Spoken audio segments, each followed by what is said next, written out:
by virtue of the warrant of arrest issued by the ICC for crimes against humanity. Sir, you have the right to remain silent.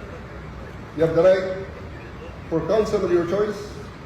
Anything you say may be used for and against you in a court of law. And I want to ask you, sir, if you understand these rights. Of course, coming from you, it's very clear.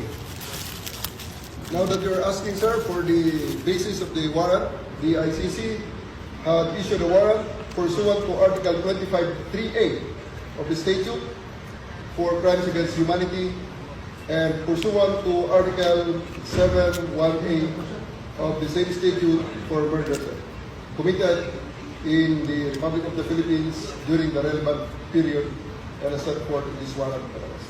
Must be murders, hindi lang detention, and the basis for detention. So, what is the law and what is the crime that I committed? So, to me now, the legal basis for my being here, as apparently I was brought here not of my own volition. It's somebody else's. Kung hindi ibang tao, ikaw siguro, because this is your structure. So you have to answer now for the